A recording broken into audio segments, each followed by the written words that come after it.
안녕하십니까. 삼킴 기능 저하의 평가와 중재에 대한 주제로 말씀드릴 대한노년치의학회 고성민입니다.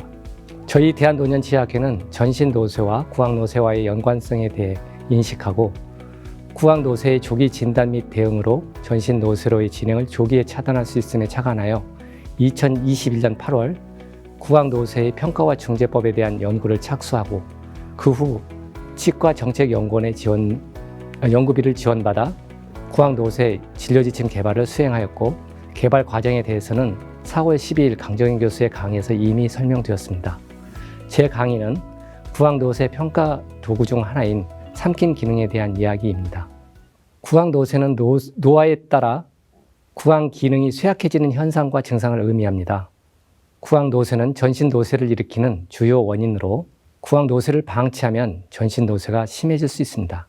구강노쇠는 65세 이상을 대상으로 저작 기능, 교합력, 혀의 근력, 타액선 기능, 삼킴 기능, 구강 청결 유지 상태 등 6개의 구강 기능 및 구강 위생 관리 능력에 대한 기능 저하를 평가하여 판정합니다. 6개 항목 중 2개 이상 항목에서 기능 저하가 관찰되는 경우 구강노쇠로 진단합니다. 제가 오늘 여러분들께 말씀드릴 내용은 삼킴 기능 저하라는 그 정의를 말씀드리고요. 삼킴 기능 저하의 평가 방법, 삼킴 기능 저하의 중재법에 대해서 순서대로 말씀드리도록 하겠습니다. 삼킴 기능 저하란 음식물을 인식하여 입에 넣고 씹어서 위장으로 옮기는 일련의 과정에서 문제가 발생하여 음식물 섭취 기능이 저하된 상태로 정의할 수 있습니다. 특히 음식물이 기도로 흡인되어 폐렴이나 만성 폐질환 등의 합병증을 유발할 수 있고 심한 경우 사망의 원인이 되기도 합니다. 노년기에서 삼킴 기능 저하로 인해 음식물의 선택 범위가 좁아지고 식사의 질이 저하되어 영양장애를 유발하게 되면 저영양과 그로 인한 근감소증, 운동장애로 인해 전신 쇠약이 유발됩니다. 고령자에서 체중이 감소하고 근육량이 저하되면 삼킴 기능 저하를 의심하여야 하며 정기적으로 체중을 체크하고 먹기 쉬운 음식물 형태의 식사를 제공하여 대응합니다. 사례가 들기 쉬운 음식 형태가 액체인데 사례가 들까봐 물을 안 마시게 되어 탈수가 일어나면 타액 분비가 감소하여 삼킴 기능이 저하되는 악순환에 빠지게 됩니다. 이처럼 삶의 질을 저하시키고 심하면 폐렴에 의해 목숨을 잃게 되는 삼킴 기능 저하의 원인은 무엇일까요? 영양 결핍으로 인한 근력 감소, 구강 기능 저하, 뇌졸중 파킨슨병, 치매, 구강암, 식도암, 호산구성 식도염, 방사선 치료 및 외과적 수술 후유증, 역류성 식도염과 같은 음식물 경로의 폐쇄, 인후두성 삼킴 이상 등이 있지만 노화에 의해서도 발생하게 되는데 50대에서 10 내지 20%, 22%, 60대 이상에서 40%로 조사되어 누구에게나 생길 수 있다는데 문제의 심각성이 있습니다. 그럼 오늘의 주제인 삼킴 기능의 평가 방법에 대해서 살펴보겠습니다. 삼킴 기능을 평가하는 다양한 방법이 소개되고 있지만 연화 조영술이 골드 스탠다드로 인정되고 있습니다. 민감도란 질환을 가진 사람이 양성으로 평가될 확률이고 특이도는 질환을 가지지 않는 사람이 음성으로 평가될 확률입니다. 표에서 보시는 바와 같이 연화 조영술은 질환을 가지지 않는 사람을 음성으로 판단하는 능력이 출중하고 민감도 또한 훌륭합니다. 그러나 연화조영술을 이용하기 위해서는 최소 2, 3인의 검사 인원이 필요하고 방사선 조사에 대한 방어 조치도 필요합니다. 방사선 피폭량에 대해 항상 모니터링을 해야 하고 납가운, 납장갑, 안경 등의 보호장구도 필요합니다. 잠깐 연화 조영술의 영상을 보시죠. 정상인 상태에서는 모든 음식물이 식도를 통해서 위장으로 넘어가지만 비정상적인 상황에서는 음식물이 대부분 기도로 넘어가게 됩니다. 이 영상에서는 특히 문제가 되는 것은 기도로 넘어갔을 때 기침 반사가 일어나지 않는 불연성 흡인이라는 것입니다. 올 1월 1일부터 EDI 코드 27011 상대가치 점수 320.06 연화장애 평가라는 항목으로 연화 조영술에 대한 건강보험 수가가 책정되어 있는데 치과에서 시행하는 경우 약 3만 원이 책정되어 있습니다. 이전에는 검사 시기 재료 때는 건강보험 적용이 되지 않아서 비급여로 환자의 부담이었으나 올 1월 1일부터 약 9천 원의 재료대를 청구할 수 있게 되었습니다. 연화 조영술은 삼키는 과정에서 발생하는 문제나 구조적인 이상을 확인하기 위해 조영제를 혼합한 물이나 음식물을 삼키면서 그 과정을 관찰하는데 다양한 검사식을 활용할 수 있으며 검사식을 준비하는 영양사와 협의를 하여 준비하게 됩니다. 그리고 환자의 콧줄은 검사 한두 시간 전에 제거하여야 하고 물을 포함한 모든 음식에 대해 금식을 실시합니다. 연화 조영술 검사는 자발적으로 입을 열 수 있고 음식물을 삼키라는 지시에 따르고 자세를 유지할 수 있어야 가능합니다. 이처럼 연화 조영술은 설비나 술식이 복잡하다는 단점이 있어 치과의원이나 노인 요양시설 등에서 이용할 수 있는 간편한 임상적 검사 수단이 필요합니다. 높은 타당성과 신뢰성, 진단 정밀도로 이용 가능한 평가법에는 반복 타액 연화 테스트, 경부 청진법, 에반스 블루다이 테스트, 기침 테스트, 물마심 테스트, 개정 물마심 테스트, 음식물 테스트 등이 있습니다만 반복 타액 연화 테스트는 타액 내 세균의 흡인에 의한 폐렴 감염의 위험성이 있어서 배제하였습니다.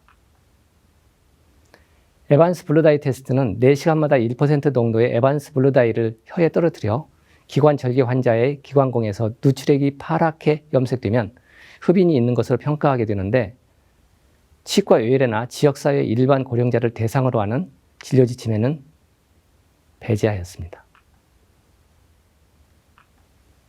기침 테스트는 사진에서 보이는 것처럼 1% 농도의 구연산 생리식염수 용액을 네뷸라이저로 분사하여 입으로 흡인시킨 후 1분간 5회 이상 기침을 하면 정상으로 판정하는데 그러니까 기침을 하지 않으면 비정상적이거나 기침 반사가 안 나오는 것으로 판정하게 되는데요. 호흡기 질환을 가진 환자에서 호흡 부전 등의 위험성이 있어서 고령자의 평가에서 배제하였습니다. 경부청진법은 청진기로 음식물을 연화할 때 인두에서 발생하는 연화음과 연화 전후의 호흡음을 연화음의 성상과 길이, 호흡음의 성상과 타이밍을 근거로 삼킴 연화 기능을 평가하는 방법입니다. 연화 후 젖은 쉰소리가 남아있으면 다시 한번 연화를 시키고 그 다음엔 기침을 시키고 그 다음엔 석션기로 흡인을 하여 젖은 소리가 클리어되는지 여부로 기도 흡인 여부를 판단하게 됩니다. 청진기, 흡인기 등의 추가 장비가 필요하여 배제하였습니다. 삼킴 기능을 평가해서 개정 물마심 테스트는 연화 조영술로 확인된 흡인을 검출하는 민감도가 1.0, 특이도가 0.71, 푸드 테스트는 민감도 1.0, 특이도 0.82로 조사되어 연화 조영술을 대체할 만큼 상당히 정확한 검사법이면서 특별한 장비가 필요치 않아 지역사회 고령자의 삼킴 기능 저하를 스크리닝하는 데 유용한 평가법으로 판단되어 본 진료 지침의 평가법으로 채택하게 되었습니다.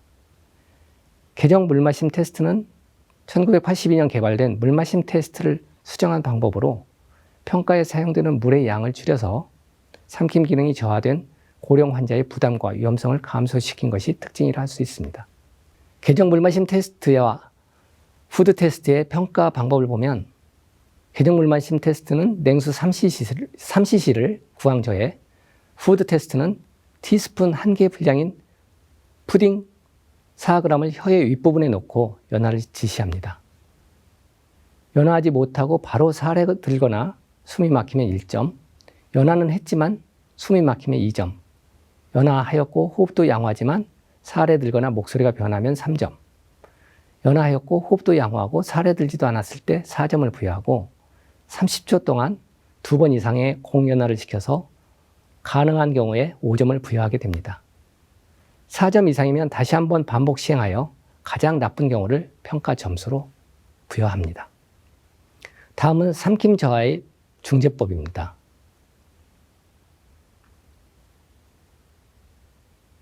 환자 스스로 식사를 하는 것이 가장 식사의 즐거움인데요. 그를 위해서는 식사의 환경을 정비해야 합니다. 식사에 집중할 수 있게 주변을 신경 쓰이지 않도록 해야 하는데 TV를 끄고 개인 테이블을 준비하게 됩니다.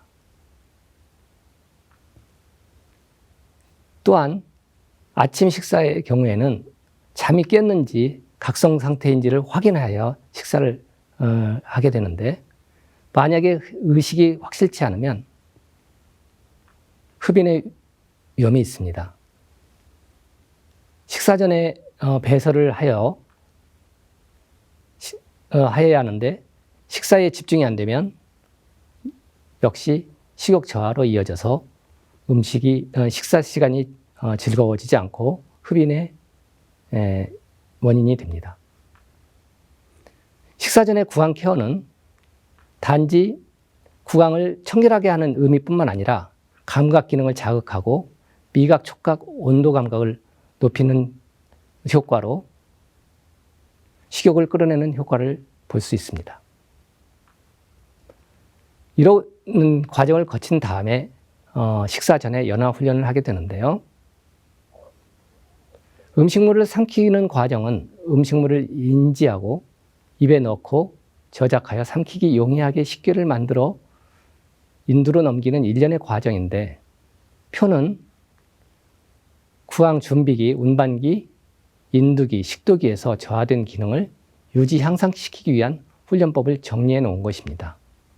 부위에 따라 훈련법이 다르지만 본 진료 지침에서는 지역사회 고령자를 대상으로 보호자나 요양보호사가 쉽게 개입할 수 있으면서 구강기 기능을 강화할 수 있는 훈련법인 입술, 혀, 뺨 훈련, 혀 저항 훈련을 권고하였습니다. 입술, 혀, 뺨 훈련은 입술 주위 근력이 약해져서 식사 중에 입 바깥으로 음식물이 새어나오는 것을 예방하기 위한 훈련입니다. 쉽게 따라할 수 있기 때문에 수시로 집에서 실천할 수 있습니다. 그럼 잠깐 보시죠.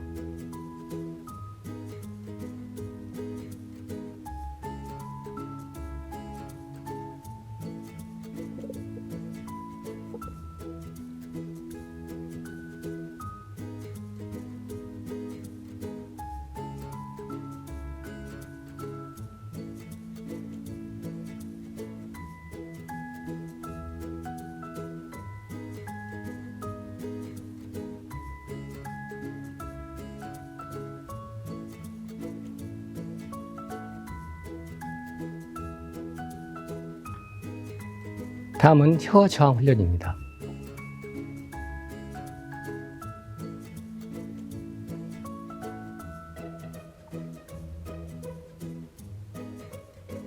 거울이나 스마트폰으로 자기가 스스로 보면서 혀를 내밀어서 거지로 잡고 15초 동안 혀를 앞으로 내밀고, 다음은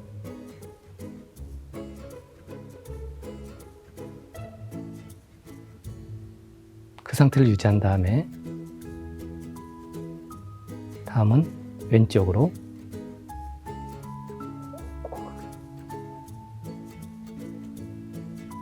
또 오른쪽으로 15초씩 당기게 됩니다.